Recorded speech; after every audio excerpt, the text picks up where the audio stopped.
As a hairstylist who owns multiple multi-million-dollar companies, in this podcast, I'm talking to hairstylists and salon owners who are ready to put in the work to build wealth. We are literally teaching stylists how to get results. We're getting them to get results on how to make more money behind the chair and to create their own empires. It's what you know that you don't know that you need to know in order to get to where you want to go. Because I understand now that in order for me to get to my targets and my big goals and be able to impact 500,000 stylists all over the world and 400 plus salon owners and helping them run an efficient business that they don't feel like they're babysitting anymore, that they feel like they know how to scale it because they have the right information. We get to touch this magic every day of giving people the confidence of hair, but truly it's how do we be more impactful and understanding. My name is Terra Harvell and this is the Terra Harvell Show. All right, welcome back to the Terra Harvell Show. I'm really excited about today's podcast because I have not actually recorded one since our big event in 2024, which was the Legacy Summit. I will tell you guys, which I've mentioned, if you're inside of our community, you've heard me say this, but what a whirlwind of a few months. Well, actually about 9 months. It took us about 9 months to plan that massive event. And it was one of the biggest challenges of my career. It was one of the biggest challenges for my entire team because we kind of entered new waters of selling tickets to the masses, selling tickets to new people. If you don't know, it's really easy to sell things to your normal customers because they already trust you. Well, I guess that's if your business is worth a damn. But it's really easy to sell to customers who already buy from you because they already trust you and they're like, yeah, I already know the value. But then pitching and selling to people that are new to your company is a challenge. And so this event was about our everyday customers, which we appreciate so much, but it was also for new people to come and be introduced to Harper Ellis and hopefully work with us. And truly, it was an event of a lifetime, and it was worth it. It was worth it. But if you would have asked me this question back in maybe October, I would have said, please don't throw a big event because it's really hard to do. But now that I'm on the other side of it, and just like any challenge in your business, you just got to keep pushing through because now I feel like an expert at throwing big events and we're going to keep doing it. My team is like jump scare a little bit because it was tough, but I know we're now prepared and equipped to be ready to go on the next big event. So stay tuned for that announcement because I will tell you, we always get really good feedback from our, attendees and people that show up for our events. But this one was a little different because everyone was just moved. It wasn't necessarily what we did and what we delivered, and it definitely was. I know my team did incredible. We sort of delivered a brand new message, and it was kind of about Harper Ellis's big vision and kind of an introduction to where Harper Ellis is going, which I'm actually about to get into because that's what this podcast is all about, is Harper Ellis's big vision. And so back to the event, just everyone was leaving with just inspiration, ready to take over the world. And then we had so many great guest speakers. We had Natalie Dawson, which is one of my biggest mentors. She's just incredible. She's an expert on people. She's built a $150+ million business in less than 5 years with over 300 employees. And she's just a great leader. She's great at developing people and getting people to see her big vision of her company and to get people to be a part of it. She was amazing. Then we had Kelly Cardenas, which is my first boss/leader inside of this industry. I was his assistant for a couple of years inside of his salons. And I actually have not seen him. Well, I've seen him once in the last decade, but he actually came back, took the stage, and got to talk to my audience, which was such a full circle moment for me because he was my first mentor. He taught me a lot about where I am now and how to work behind the chair and how to produce money behind the chair. And it was just so cool to see him. And if you know Kelly Cardenas, you know why this was so cool. But he just is an incredible man. And I just so appreciate everyone that showed up for this event. We had Ross Loveland, who is the owner of True Profit Salon, which is actually partners of ours going into 2025. They are a bookkeeping financial firm for salons, and they're just helping our client list just completely take over the world with getting to honed in basically on their financials and be able to make great decisions based off of financial data inside their business. And then of course we had Allie Webb, the founder of Dry Bar. She sold her business for $255 million several years ago. And I'm just still in awe of her because she is a blowout expert, ? And I just think That's a $60 average ticket price. And we're over here doing average ticket price of $600 with extensions. It's just incredible to see that someone that built something honestly out of thin air just was able to sell such a business so valuable for $255 million. Anyways, back to the vision. I want to get really, really deep into it, but the event was extremely amazing and you definitely don't want to miss the next one because you guys that weren't there, you totally missed out. So on to the next vision of Harper Ellis, because I want you guys, especially if you're already working with us, or maybe you're new to us, maybe you haven't met us yet. By the way, I'm Terra Harvell. I'm the CEO of Harper Ellis Hair Company. We are a business that are 5 years old. Looking from the outside, you probably think, yeah, they're just another hair extension company. And truly, for the first several years of our business, we truly were.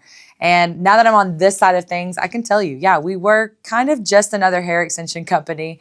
We always got great feedback about our education. And the reason why is because of the stats that we built before we started this company. And it's truly the difference between Harper Ellis and every other company that looks like ours from the outside. It's just the difference because we have value that other people don't have, and it has everything to do with our stats. I'm going to get into that in just a minute. But a lot of you guys out there, especially if you're inside of our program, you're in this place of number one, finding your vision for your business. And I think that, we teach this curriculum inside of our education, but it's hard to do. And it's hard to figure out where exactly you're going. And so I want to, before I get into the actual vision, because it's so exciting and I could probably go on for hours about where Harper Ellis is going and what all we're accomplishing and who all benefits from it. I get just so fired up. But first I want to stop and talk to you guys about the vision inside of your business. 5 years ago when I started this business, I didn't know where we were going. I started Harper Ellis for personal reasons. I needed to make more money. I needed another source of income. Back to the stat that I built, I was actually a hairstylist and still am, by the way. I don't do a lot of hair these days because I'm running the business and educating all of our clients now. But behind the chair with extensions and because of extensions, I worked 4 days a week and at my peak, I was doing over $750,000 in revenue annually, working only 4 days a week, about 8 hours a day behind the chair. I had an amazing assistant. I did not do that single-handedly. I had a few assistants actually, but all of that experience and being able to get to that point in my career is truly what brought me to where I'm at now. And so we launched Harper Ellis and I had this stat as a hairstylist. I was extremely successful. By the way, I'm in a town of 80,000 people, Fort Smith, Arkansas. If you guys travel here, or maybe you have traveled here, the people that have, you can totally vouch for this. But it's in the middle of freaking nowhere, guys. Like I'm in the armpit of America. I love my town. It's home. But if it wasn't home, I don't know how much I would love it. Let's just be honest. There's not much here. You kind of got to eat at the same 4 restaurants. There's just not a lot, but there are people here. And you guys that are listening to this, maybe you're in a small town. Maybe you're in a town about the size of mine, or maybe you're in a town way larger than mine. The reality is there's people everywhere in every single town.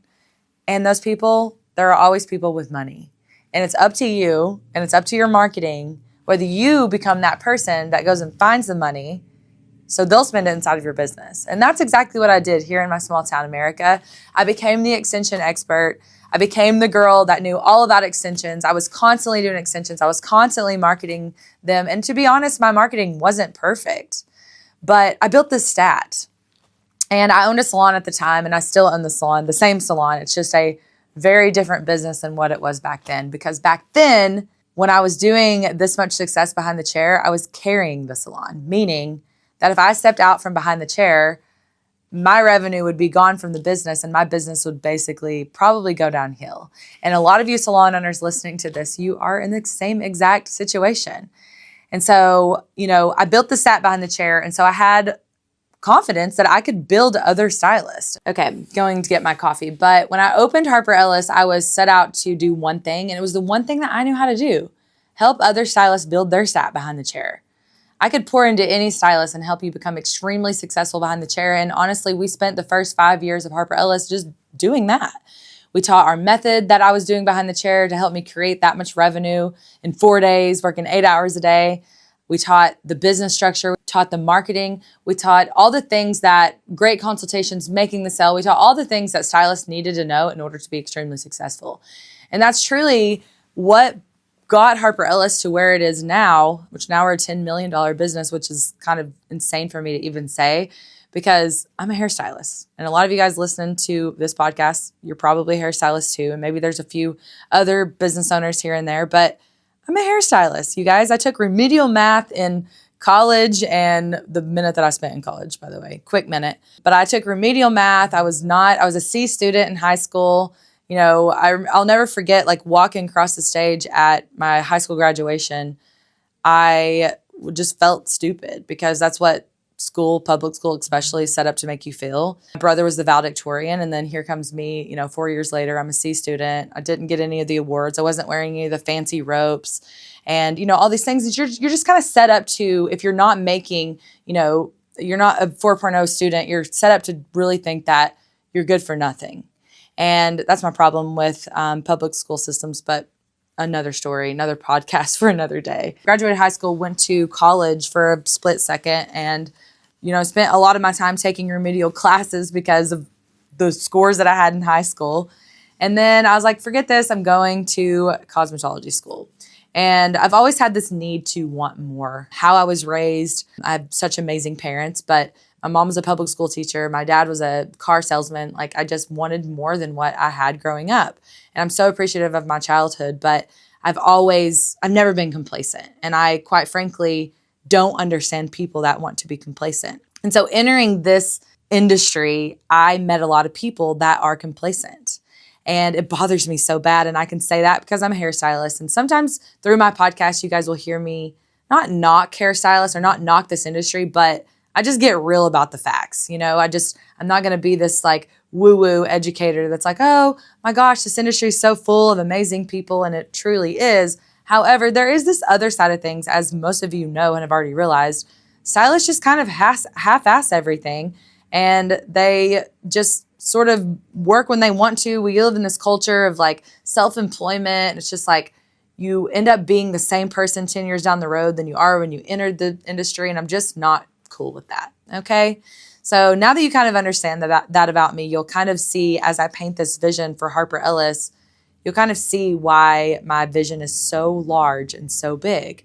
But back to the point of you guys and your business. Inside of our education, I'm going to give you some free education, by the way, in this podcast. But inside of our education, we teach our salon owners especially, but the stylists, to figure out what the vision is for their careers. I truly believe that businesses, it is next to impossible to build a profitable, revenue-driving business without a clear vision. And here's the reason why.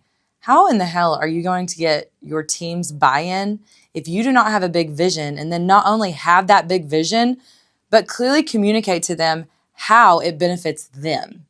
And so this is where I get a little bit fired up and a little bit passionate about our industry because, salon owners, and here's the thing, I'm guilty of this. This is why I teach on this. Salon owners open salons every single day for them. They open the salon because they want to work for themselves. They want to make their own schedules. They, can't find a salon if you're like me.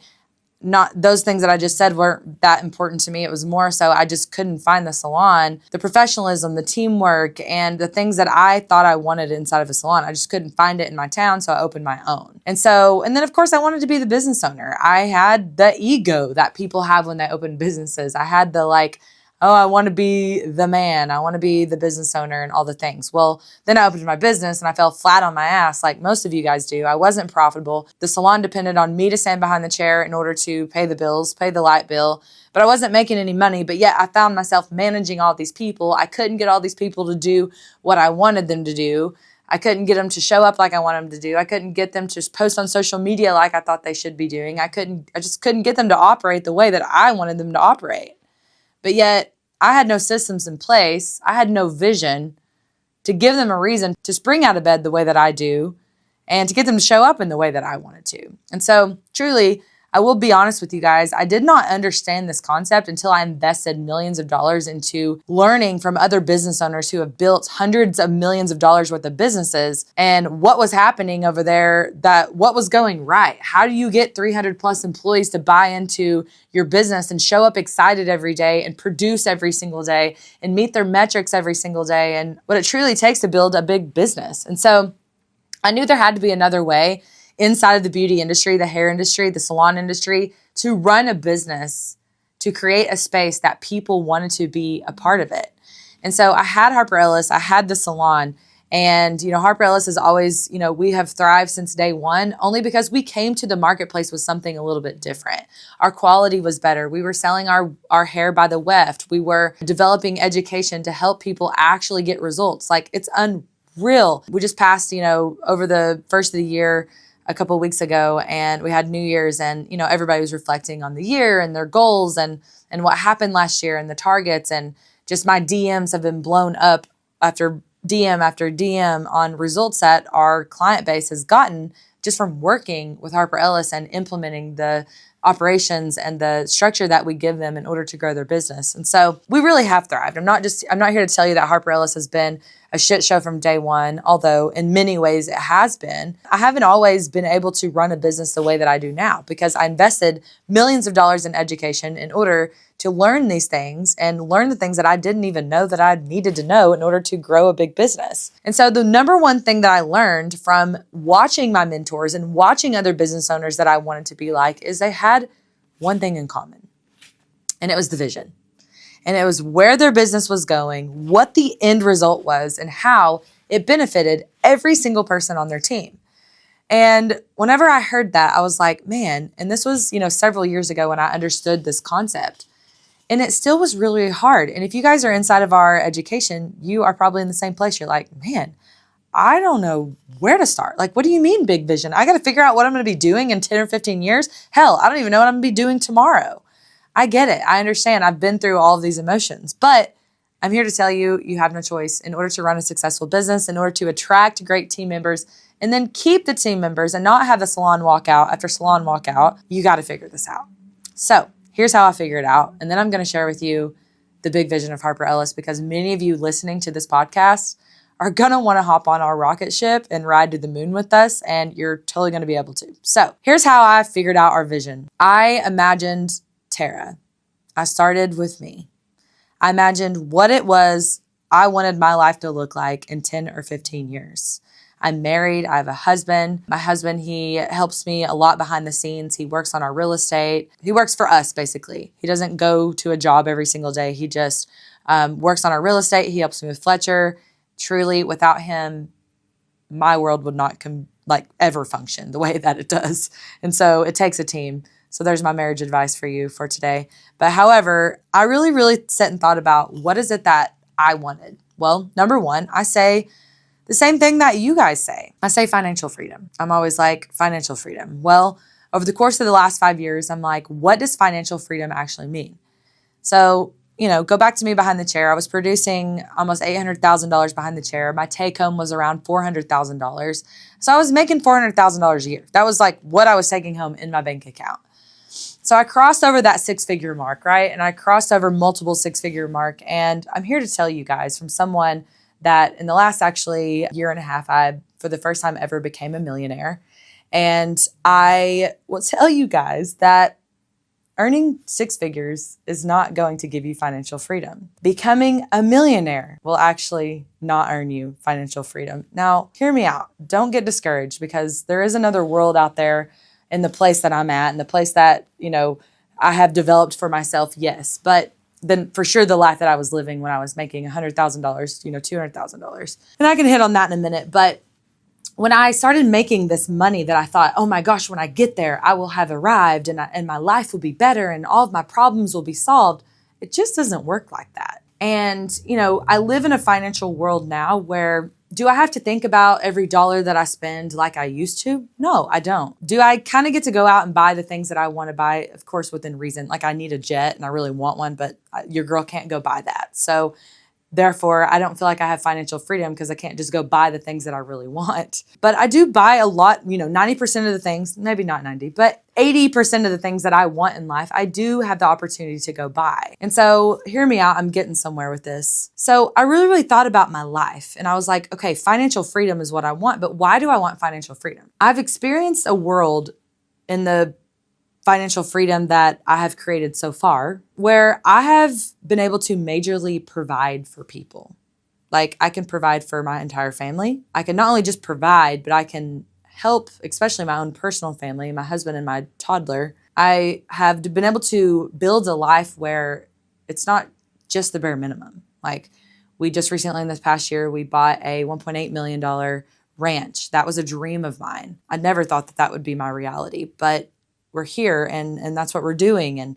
And we're able to take the trips that we would like to take. Although I will tell you guys, I counted this past year, I took 6 days of vacation because I am obsessed with running this business and getting to the target. So I'm not really that obsessed with like time off, because that's another podcast for another day about PPF goals. But if your goal is to build wealth and to create freedom for not just yourself, but other people, your PTO and your time off, those two don't go together. But again, another episode for another day. What I'm trying to say is I really just figured out what it is that I wanted for myself. And it truly is, when I am, 50 years old, let's just say 50, I want to live in a world where I have so much, money, where I can literally go out and do the things that I need to do to change the things that I want to change. Now, number one, look at anyone in this world with power, and it's not power that I want. But I'm understanding now that we live in this world of, crazy politics, crazy things going on in this world. But one thing I want you guys to understand, the people that make decisions in this world, do you guys see any poor people making decisions in this world? No, I don't. It doesn't happen, right? In order to have the power to be able to create the reality that we all want to live in, I do feel like you have to build massive wealth. And I will tell you that got put on my heart whenever I had a child, because I want to be able to make moves inside of his world that benefits him. And I hope to God that he gets to live in a world that he can thrive the way that I can thrive when he's my age. And to be honest, with what's going on in this world, I question that some days, and you should too. And so I'm just hoping that I can build enough wealth to have enough power to be able to drive that train for this country and for other entrepreneurs to be able to live the lives that we all are truly trying to create. And so, we talk about financial freedom. I think when we talk about those things, we're like, the airplanes, the material things and all of those things. But another thing too. So I was scrolling on Facebook the other day, and I saw, it was actually another girl inside of my own community. She was posting about another mother who I think was going through domestic violence, and she was taking care of, I think, 6 total kids, and literally just could not provide for them. And so seeing stuff like that, my first, of course, initial was just like, how sad is that? How sad is it to be in that position? But to me, financial freedom is not only to making sure that doesn't happen to you, of course, but what if you had the means to be able to fix problems like that for other people? Now, it's another podcast on, I don't think that that's the route to go, is just fix problems like that for other people. But sometimes people need help, right? And, I know, and I used to not be a little worried about people watching my podcast and being like, oh, she's trying to push her religion and stuff on me. But honestly, I'm to a place in my career where I don't really care. If you and I don't align on views, and that's okay with me. But, I am a child of God, and I'm a very big Christian. And I do think it is our responsibility to build our own wealth so that we can help and provide for other people. And so to me, that's freedom, right? And I'm sure there's a world, you guys have the things that are important to you, but those are the things that are important to me. Of course, to go buy the material things, and of course, to be able to provide for my own family and do all the fun things that we all, dream about. And I have this background on my phone. It's got like the jet that I want. It's got the car that I want. It's even got the body that I want. Unfortunately, I've learned money doesn't really buy that. But, all the things, the house that I want, all the things. But, there's just so many things to financial freedom. And I think what was the turning point into me in creating my big vision, because it's easy to spout off things. We live in this world of social media where, it's like we're trained almost to say, oh, we want financial freedom. But you guys as business owners and people who want to be successful, you truly have to sit down and get quiet with yourself and understand what that means to you, because your definition of that is probably different than mine. And so how I built my vision for my business and how this all relates to this entire podcast is I literally took what life that I wanted when Terra is 50 years old, and I have reverse engineered that. And so in order to have the life that I actually want, not only that, when I told you beginning of this podcast, I said when I started my businesses, it was for me, right? But here's the truth of all this. I'm 5 years into this business, Harper Ellis, and I'm 8 years into my salon ownership. You guys, there's been team members who have stuck with me through it all. Like the most non-glamorous part of building a business, there has been people inside of my world who has just believed in me. Otherwise, they wouldn't be here anymore. And, when I think about my future and, 50-year-old Terra and the life that I'm trying to create for myself, I'm definitely a part of that, of course, because that's how we're built. But it's really about the people that have gone with me. And so when I think about this, and I've become such a person that has my purpose literally lies within the people around me. And, I take their paychecks very seriously, and I take their families and their livelihoods very, very seriously because the pressure's on me, right? And so there's this world, and you guys should be thinking about this. When you think of the success of your business, what happens to the people that help you build it? And so as I actually had a mentor ask me that, and when someone asked me that, I was like, man, that is true. What happens to the people that help me build it? And so I'm not going to live forever. I don't think I would like to, but I'm not going to live forever. And so I'm not also going to work forever. And, all these people that's helped me build this massive business, and what's going to be massive, it's small business right now, but this massive dream of mine and impacting the people. Like I'm all about, I want to raise this industry. I want to help you guys figure out what I've been able to figure out in order to build the life that I've created already for myself. And so in order for that to happen, I have to have a vision so big and so massive and so valuable that when I cash out, whatever cashing out means, whether it's selling my business, whether it's handing it over to someone else, that it's so valuable that it actually benefits more than just me. And so I now have 30-something employees. And so every single day I'm thinking about them and I'm thinking about how that's going to work. But here's the flip side of that. Now I'm clear on my vision, and I'm about to share with you what the Harper Ellis is doing and where we're going and why we're doing it. So Harper Ellis, we are 5 years into this business, and I also own the salon. So in the next 10 to 15 years, and I say 10 to 15 years because there's more to the story that I will have in another later podcast. I've been able to build a salon where I spend about an hour a week on this salon. And I have right now 6 to 7 stylists, but in the past year, most of those are, 3 of those are in training as assistants. So last year we were able to do $1.4 million. I spend 1 hour a week as a salon owner on my business, and we're 32% profitable. So do the math there. And we also work in an 850 square foot salon, again, with only 5 full-time stylists. Those numbers are unreal. And so I've really cracked the code of building profitable salons, but not only that, developing other stylists. Inside of our maturity model, our stylists can come in as assistants and work their way all the way to partnership. Midway through that maturity model, there's other ways for them to make money that's not just standing behind the chair, whether it's profit sharing, it's rev sharing from assistants that they've trained. It's such a robust maturity model that they're not looking to go work somewhere else because they understand and know that they're not going to get what they get here somewhere else.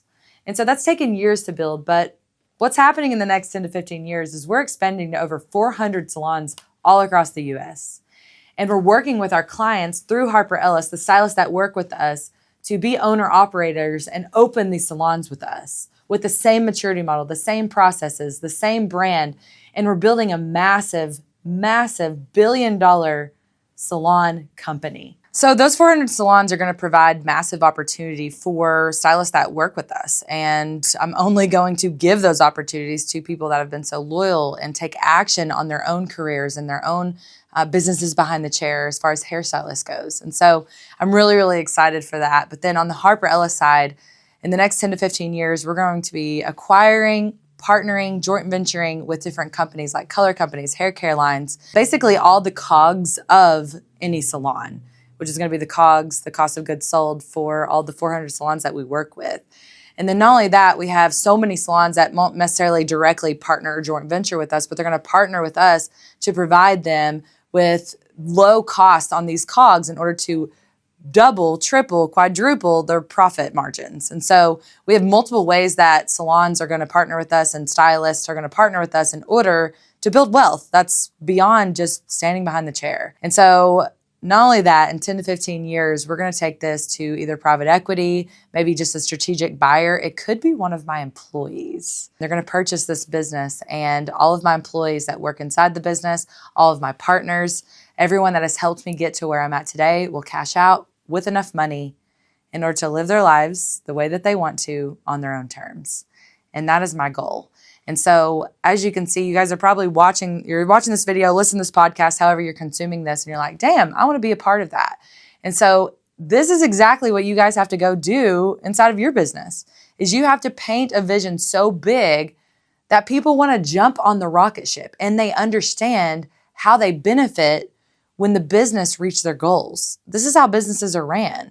Because if your employees don't understand how when you reach your targets as the business owners, how it benefits them, they don't give a shit about your goals. Because when they lay their head down at night, they're not thinking about you. And that's why as business owners, we've got to get out of that. Your employees aren't thinking about you. And it's weird that you think that they are.